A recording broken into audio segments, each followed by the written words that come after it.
Total war is all-encompassing. A war without boundary or limitation. In the Second World War, massive armies advanced, confronting whole populations with impossible choices. The manufacture of weapons transformed industry and the workforce. Area bombing campaigns reduced cities to rubble. Sieges doomed populations to starvation. Racial policies sponsored campaigns of genocide. At the heart of this conflict were ordinary people who would reveal both the best and worst of humanity.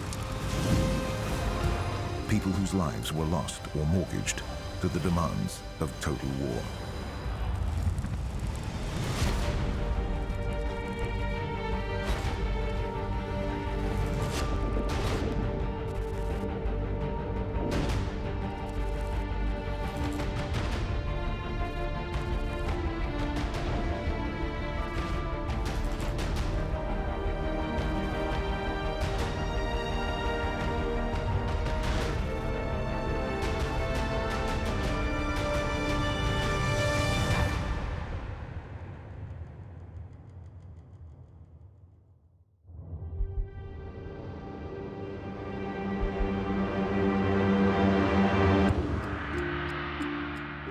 Many who endured the Second World War had lived through the First.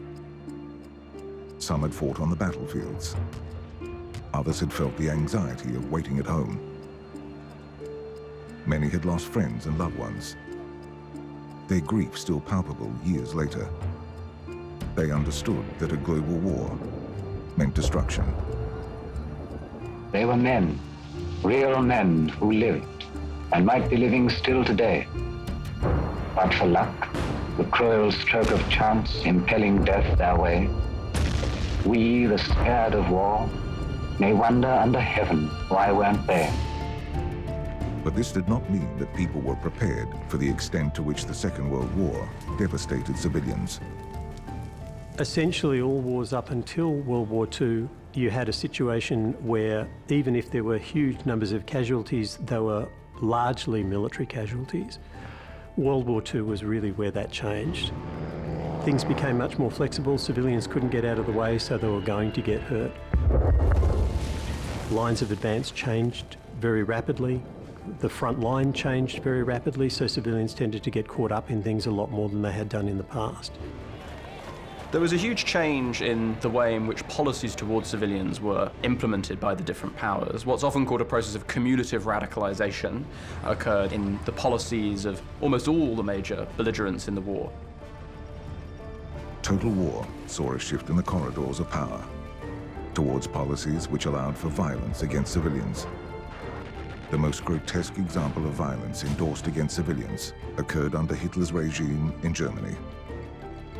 It began in the 1930s and grew to its unimaginable zenith with the annihilation of millions in the Holocaust.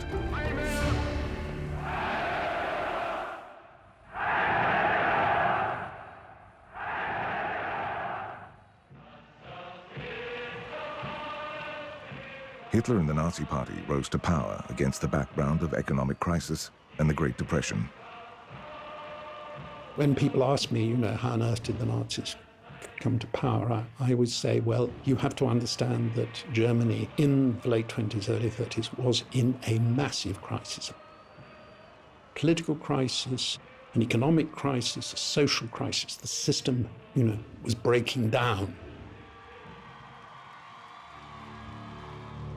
Hitler was appointed Chancellor of Germany on the 30th of January, 1933. By February, the Reichstag was in flames.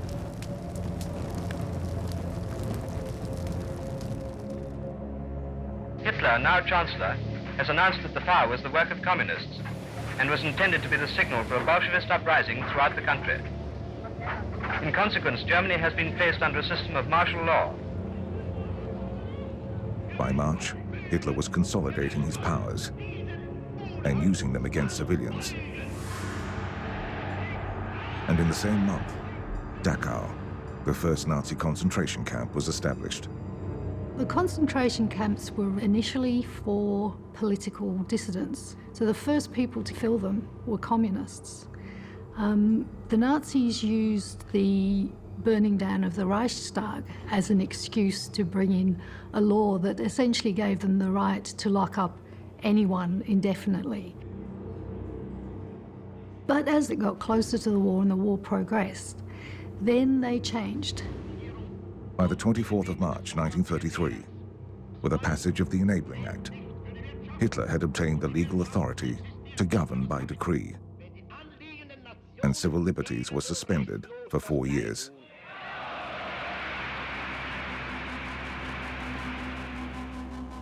Basically, he took over everything which gives a state the power to exercise power, and he used it very ruthlessly.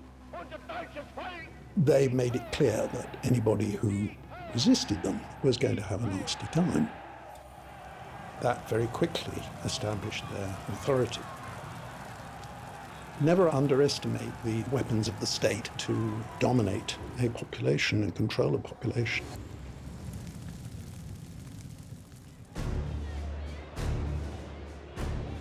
Now unchecked by democratic restraint, Hitler had the power he needed to wage legislative war on the people who had always been his target.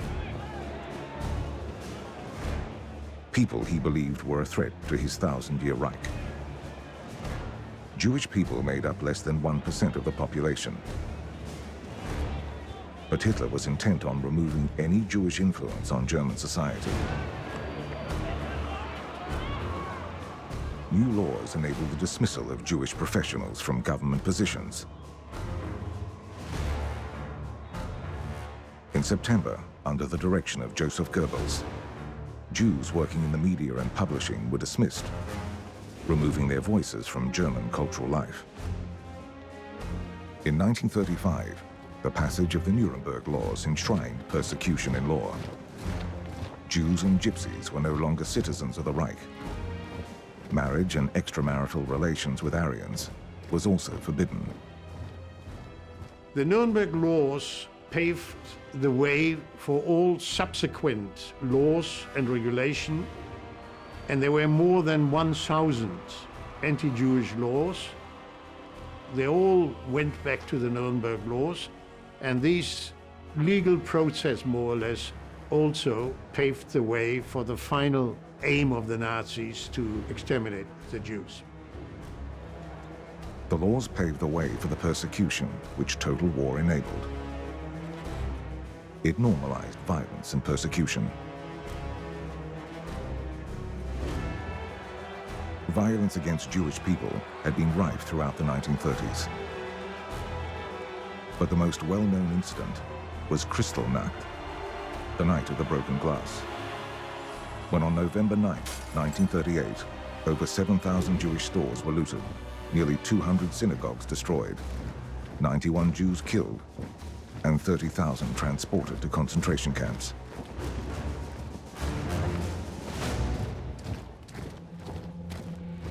For Jews, it has had a deep impact on their consciousness and their memory, because most Jews realized, experiencing the burning of their synagogues, the destruction of their homes, the arrest of 30,000 males, the murder of Jews, and the terror in streets, it symbolized the end of a German-Jewish relationship, of what was also called the German-Jewish symbiosis.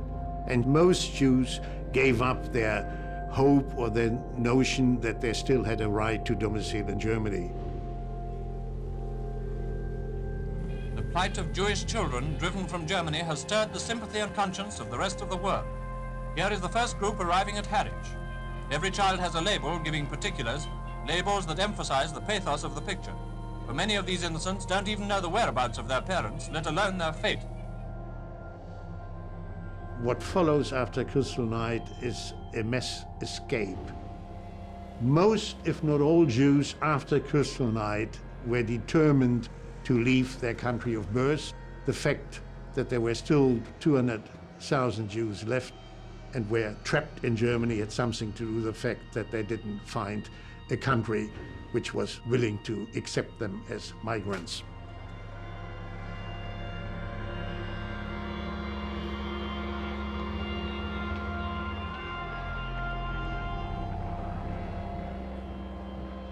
On May Day 1936, Germans gathered to listen to their Führer speak. Rejoice in life was the theme of the celebration, and Hitler spoke of peace.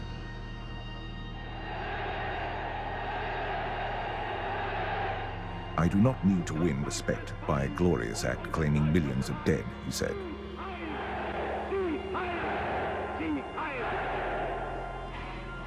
But in a few short years, millions were dead, and it became all too clear that Hitler did not mean that everybody should rejoice in life. Some were considered simply unworthy of life.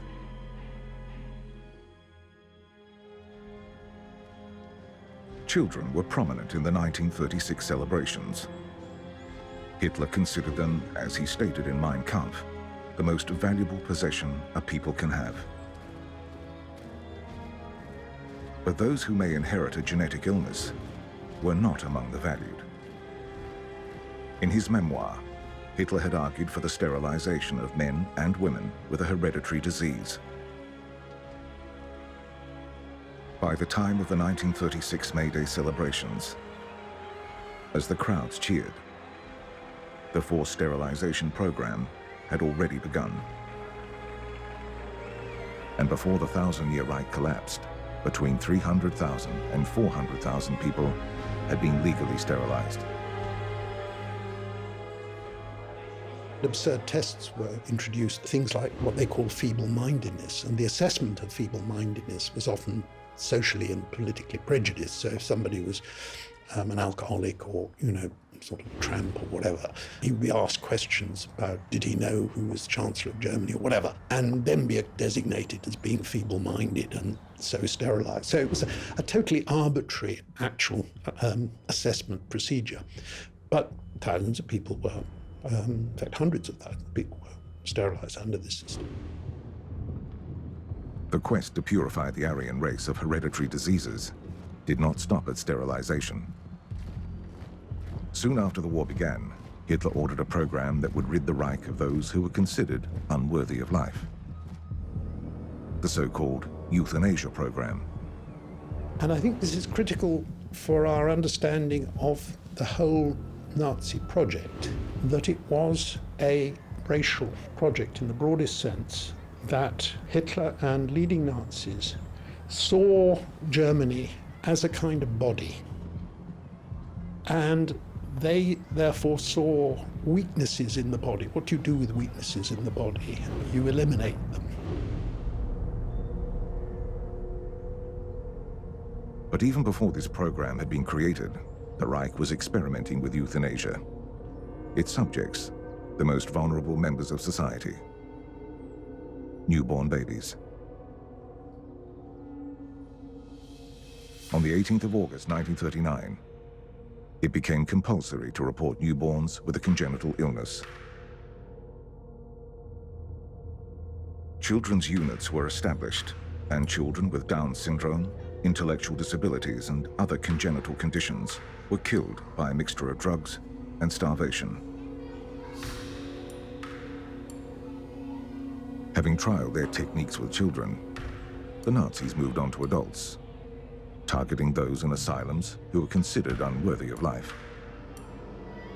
This became known as the T4 program. Relatively few doctors in Nazi Germany actually took part in the so-called euthanasia program, or Action T4. The medical profession as a whole was far more complicit in the earlier law to sterilize eugenically dubious German nationals, which had already begun really from 1933. So many of the future victims of the euthanasia program had in fact already been sterilized for their psychiatric illnesses, and so therefore were already known to the local medical authorities. The program was envisaged and endorsed by Hitler and was carried out by ordinary people. Bureaucrats under the direction of physicians chose the victims and authorized the death of those considered useless eaters. People who would not contribute to the economy. Vulnerable people with physical or intellectual impairments were targeted and often portrayed by people charged with their care. Not all physicians agreed with the program. Some challenged the ethics and legality of the practice. And when that failed, tried to warn families. Initially, victims were shot in the back of the head. Then a so-called medical method of lethal injection was used. Finally, the Nazis came upon a method they would employ much more widely: the use of poison gas, both in gas chambers disguised as shower rooms and in mobile gas vans. By 1940, gas vans were already in operation in occupied Poland using bottled carbon monoxide. It wasn't until the summer of 1941 that the SS developed gas vans using petrol engines. This evolved after an experiment in the Belarusian town of Mogilev, when psychiatric patients were murdered by the SS to sort of test out this new technology. The T4 program was a testing ground in which were perfected the techniques for mass killing that would occur and be used in the war. It's estimated that around 500 personnel took part directly in Action T4, of whom only a small number were actually doctors. It's also worth noting that at the end of 1941, after the euthanasia action had been suspended, that nearly 100 personnel from the T4 operation were sent to Poland to work as part of Action Reinhardt, operating the extermination camps of Belzec, Sobibor and Treblinka.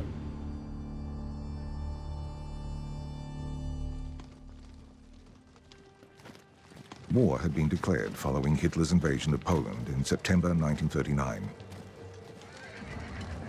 It did not take long for the persecution of the Jewish people to be ramped up.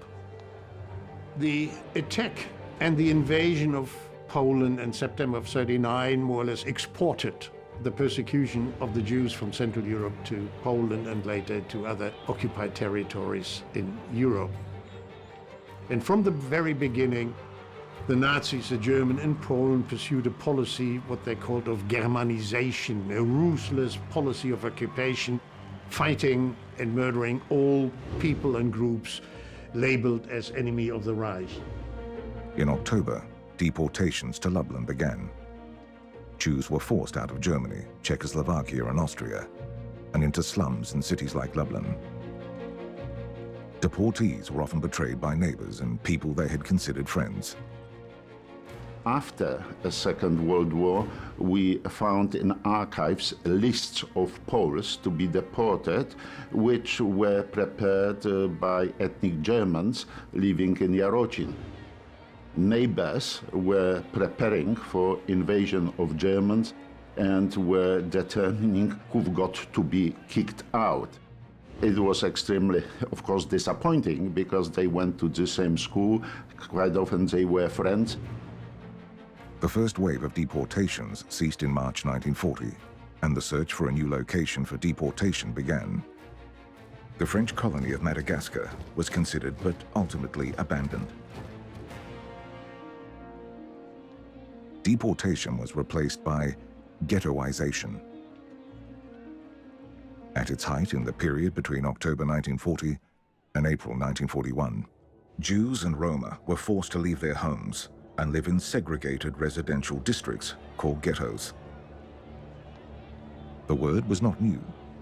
It originated in Venice, a term for the part of the city to which Jews were restricted.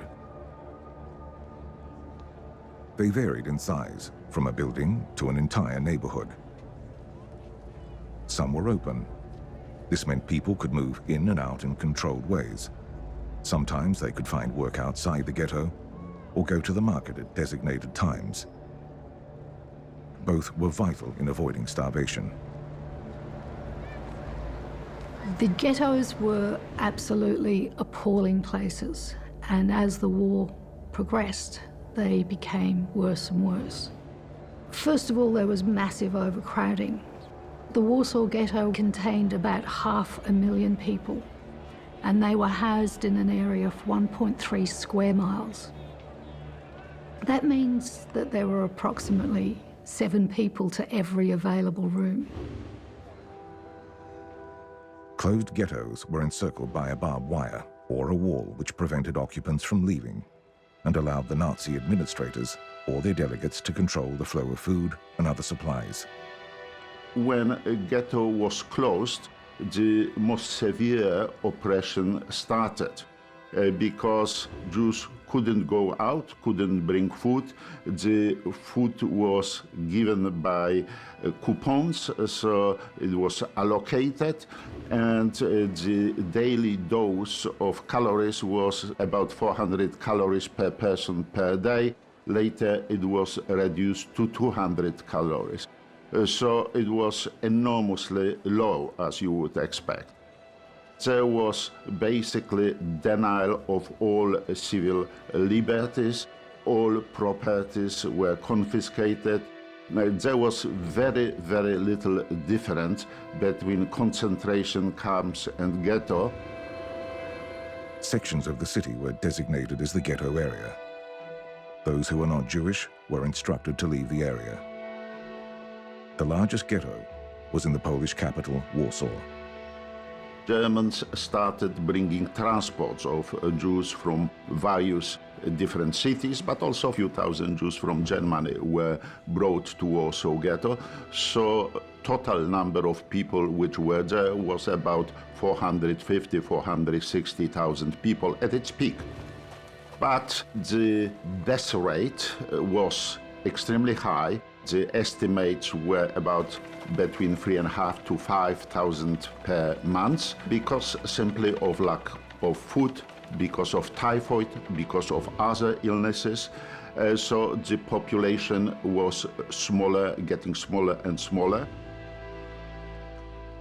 In the Łódź ghetto, 40% of all deaths were the result of tuberculosis.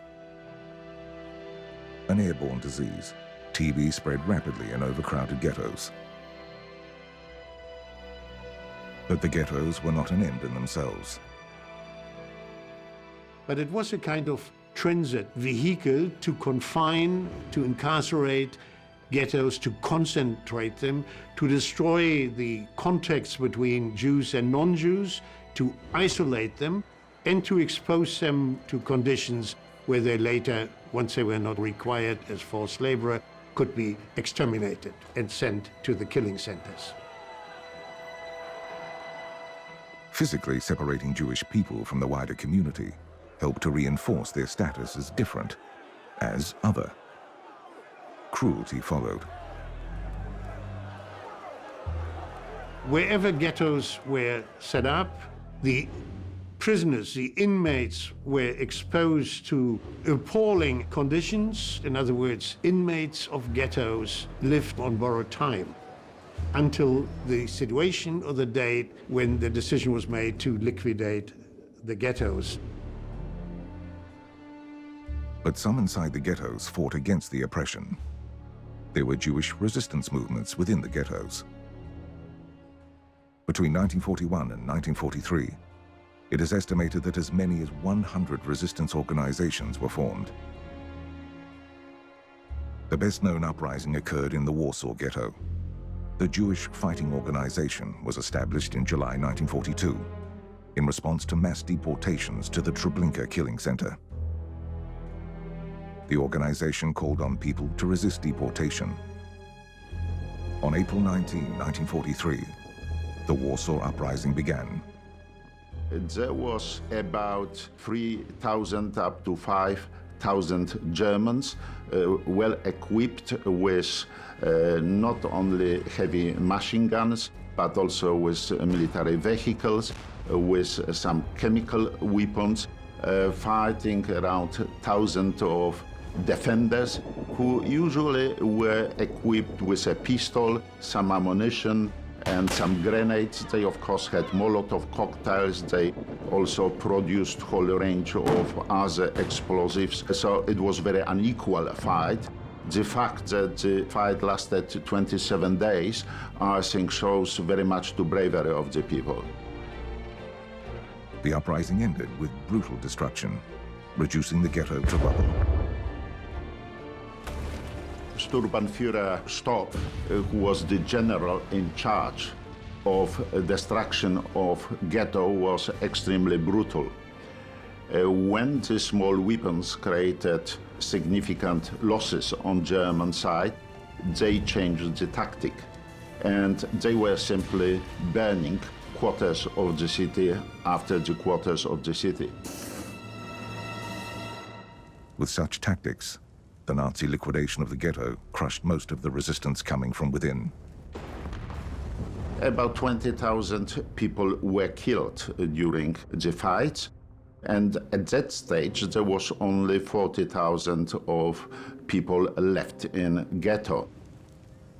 The other 20,000, 12,000 were sent to Treblinka concentration camp, rest to some other camps, and very small number of people escaped, and they joined Polish underground, either in Warsaw or in the forest near Warsaw. But destruction was total. When German finished, there was no one building standing there. It was totally flattened.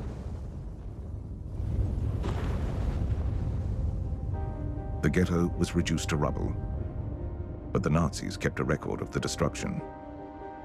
A particularly famous example is a photo album that was commissioned by Jürgen Stroop, who was the commandant in charge of the clearing of the Warsaw ghettos.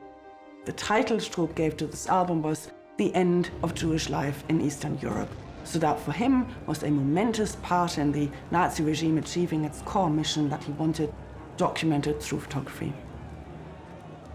One album he dedicated to Himmler, the person in charge of Nazi racial policy in the occupied East, one to Hitler himself, and the third one, disturbingly, to the historians of the future.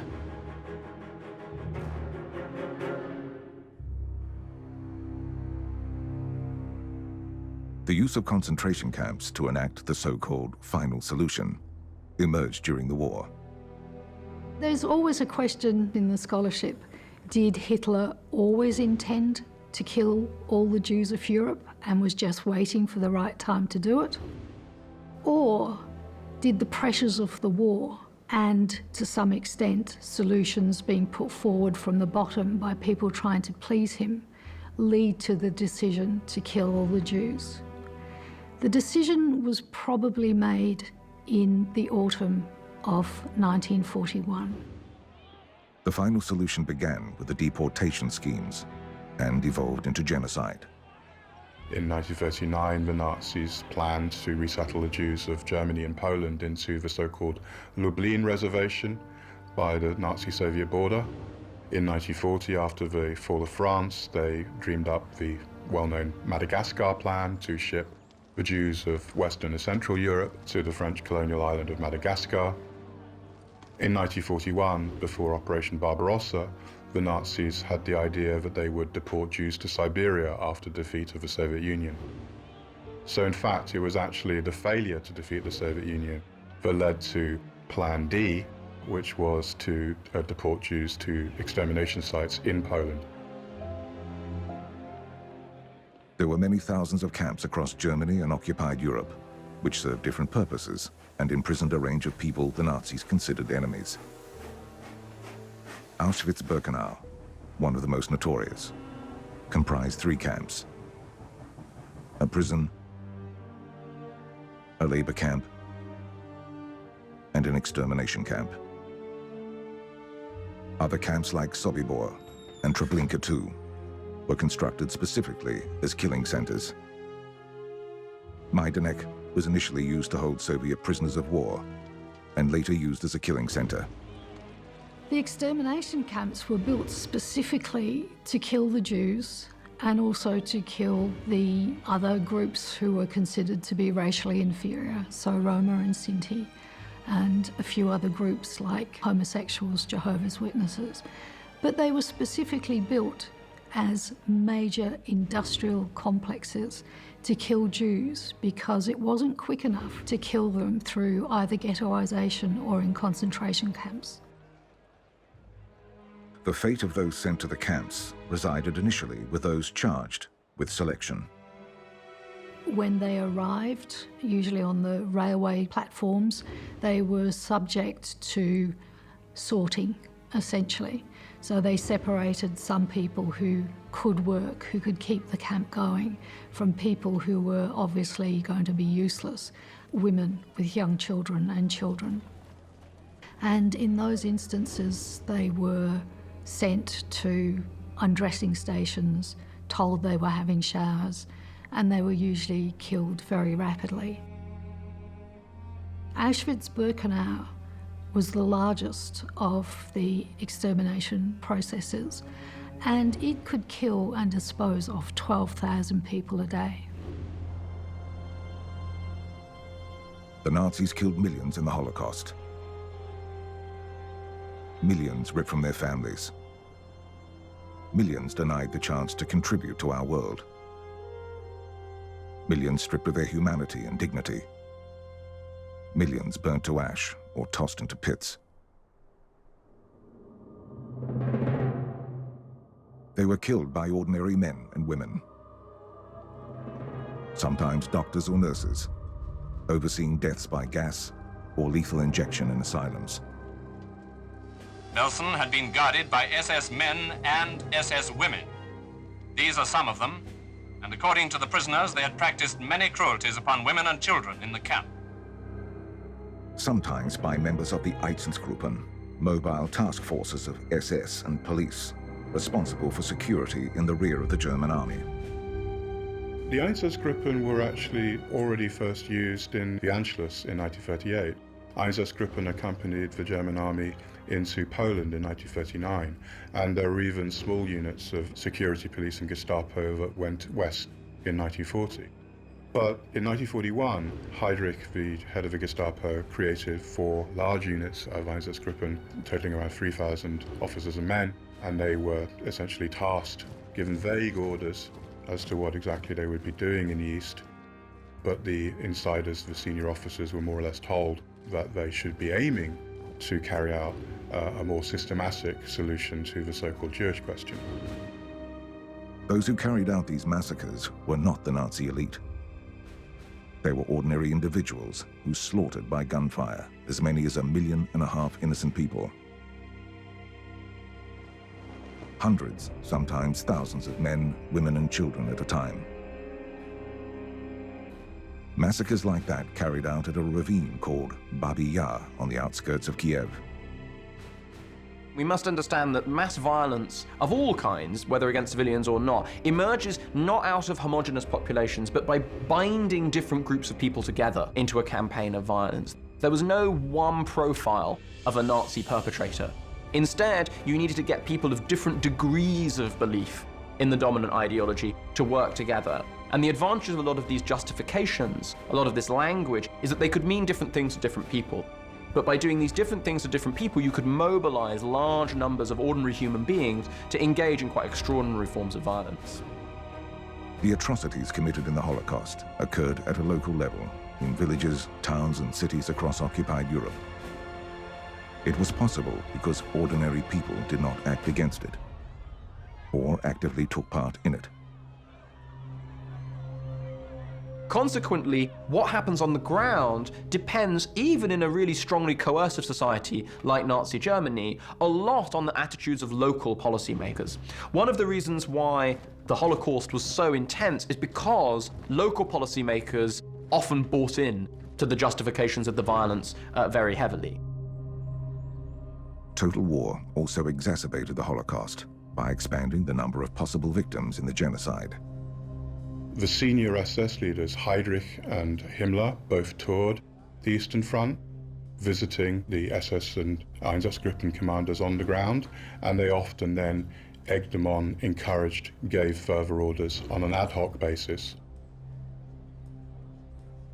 The fact that the German army did not intervene on a serious way to stop the early massacres and executions, and increasingly collaborated with the SS, meant that Himmler and Heydrich saw that they now had kind of all systems go, a green light to actually escalate things and ramp things up.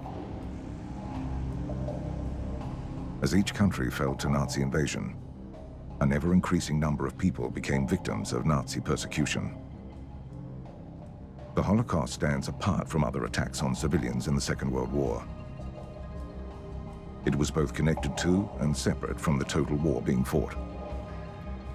People were imprisoned, killed, and used as slave labor, not because they were a threat to the war effort, but because they did not fit within the distorted Nazi ideology.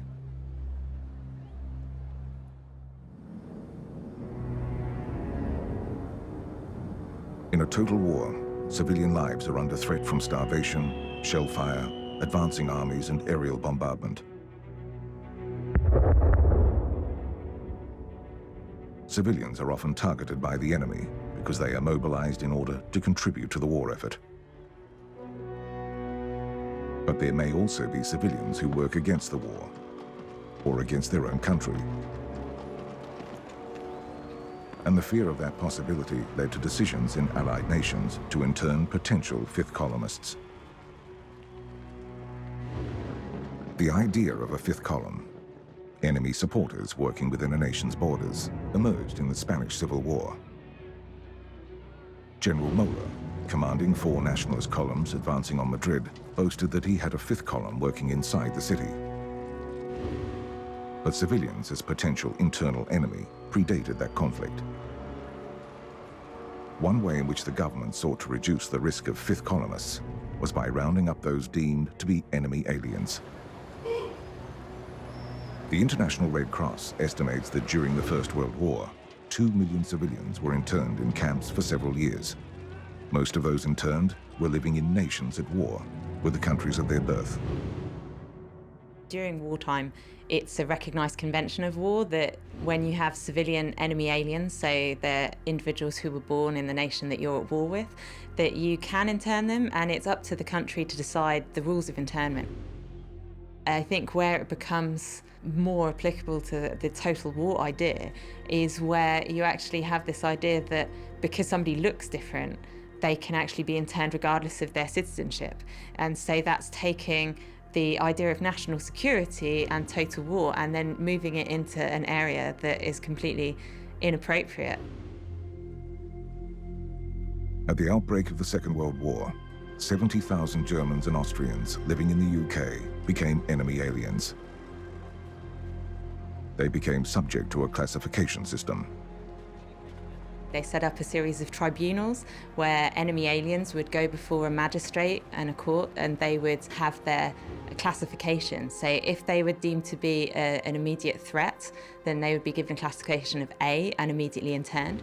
If the magistrate wasn't sure, or they just didn't like foreigners, they'd give them a classification of B, where they were still at liberty, but they had to register with the police and they were under a curfew. And if they were deemed C, that meant that there is a classification of a genuine refugee, and so potentially they could remain at liberty. But the application of the classification system was not always consistent, which sometimes led to arbitrary decisions. There was a big difference in classification, so it was sort of very much a postcode lottery in the sense that you could live in different parts of the country and present the same evidence but come out with a different classification. Some of the magistrates believed that if an individual could speak English fluently, then they were more likely to be trustworthy, whereas if someone couldn't speak English at all, they are more likely to be a spy, which is an interesting set of logic. Most were classed as Category C and were not subject to internment or restrictions. But in 1940, the fear of invasion saw increasing numbers of Germans and Austrians living in southern England being interned. When Italy joined the war, Italian residents in Britain were also interned. This included some who were members of the Fascist Party. But all those aged between 16 and 70 who had lived in Britain less than 20 years could potentially be sent to the internment camps scattered across the UK, the largest of them being on the Isle of Man. Internment was particularly difficult for women and children.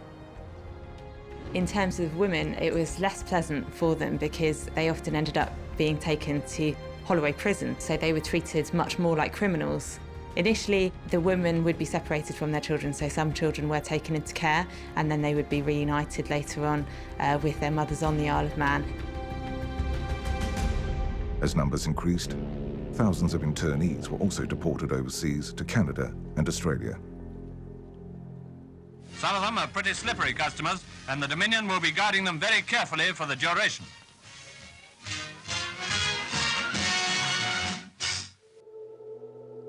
The story of one of the journeys to Canada aboard the Arandora Star had an unanticipated tragic outcome.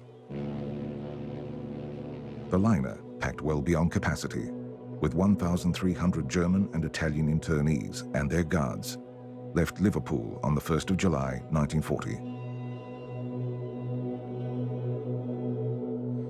The next day, the ship was sunk by a German U-boat. It was not travelling in convoy. It didn't have any markings denoting the fact that it was carrying civilians, and it was impossible for those on the lower decks to get out in time because of the security features on the boat. The community that was most affected by that was the British-Italian community, because the majority of those who died were Italians, as the Italians were on the lower decks. Their bodies washed up on Ireland's neutral shores for a month afterwards, known as the men that came in from the sea.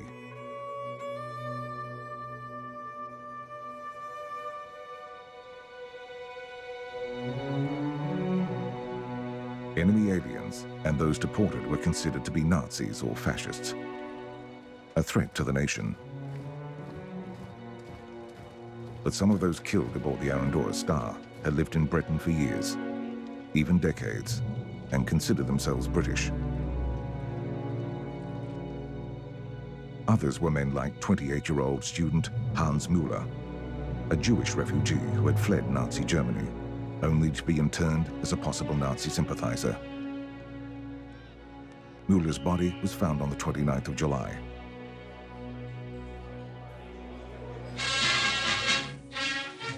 British survivors from the Arandora Star were cheerful enough in spite of their ordeal.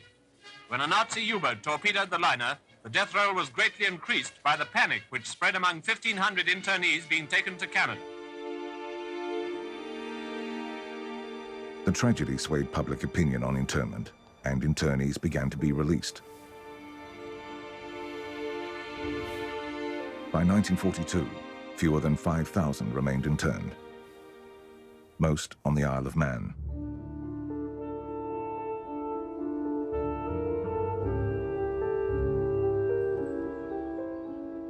When the United States joined the war, aliens from Axis countries became enemy aliens. Travel restrictions and curfews were imposed. Enemy aliens were required to surrender prohibited items, such as shortwave radios, weapons, explosives, and cameras. From February 1942, all German, Italian, and Japanese citizens, or subjects over 14, were required to register for certificates of identification. As in other Allied countries, the United States interned civilians they considered a threat, meaning that not all who were interned had been born overseas. These Nazi prisoners are well housed, clothed, and fed in full accord with the Geneva Convention. And although not required to work, many of them have volunteered as lumberjacks, for which they're paid 80 cents a day, around about $4. Not all enemy aliens were interned, and not all nationalities were considered equally threatening. An estimated 4,000 Italians were arrested or detained by authorities. But most were questioned and released. Plans for mass internment of Italians never eventuated. Relatively few were incarcerated for the duration of the war.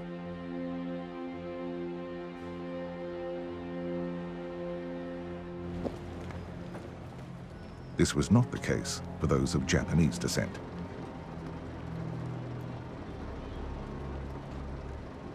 Actor and activist George Takei was among some 120,000 Japanese Americans interned.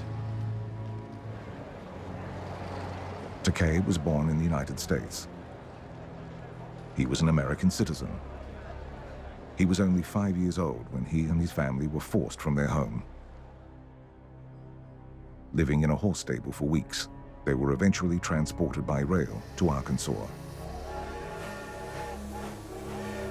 to a prison in which they would be forced to live. There was no trial. Those interned had committed no crime.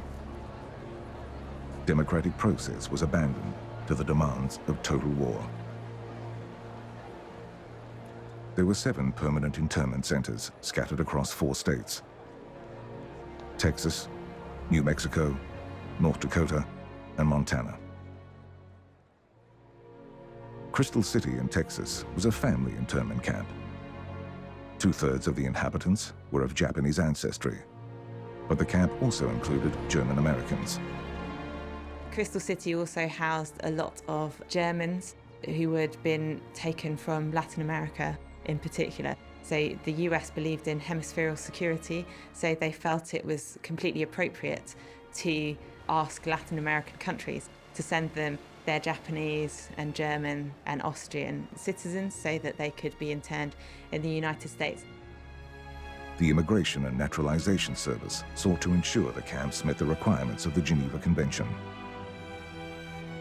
The government made an effort to ensure nutritious food, clothing, and medical care were all available.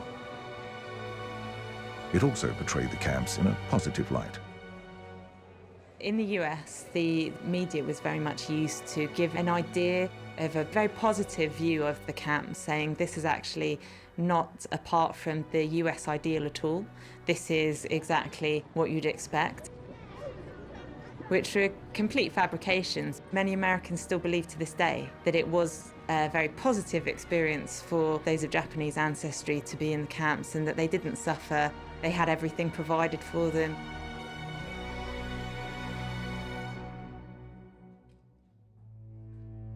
They were in a new area, on land that was raw, untamed, but full of opportunity.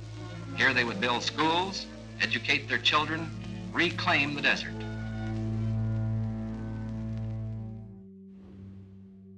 But the women, men, and children interned did suffer. They were deprived of their freedom. They suffered the loss of their homes and livelihoods, their privacy and their dignity, their time and talent wasted through no fault of their own by an internment policy that has been described as one of the most flagrant violations of civil liberties in American history. But deprivation of liberty can be measured in many ways. Those interned in Allied nations did not suffer the same inhumane treatment that many civilians interned by the Japanese endured, or the enslavement that was the fate of those deemed alien or unfit by the Third Reich.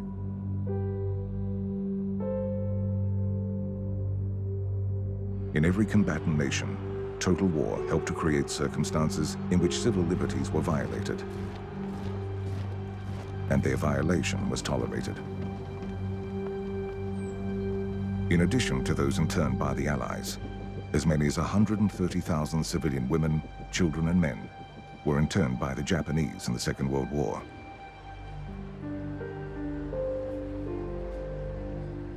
They were scattered across some 350 camps in the Far East, where conditions were varied. Food and clothing were limited, and overcrowding was widespread. Losses from disease and malnutrition were particularly high in the Dutch East Indies. When the war ended, those who had been interned in Allied countries were released to begin their lives again. But the experience of internment, of all that was lost because of it, remained a bitter memory for many. Those held captive by the Japanese were liberated. Many who had suffered from illness and starvation faced the challenge of regaining their health, as well as mourning their years lost to captivity.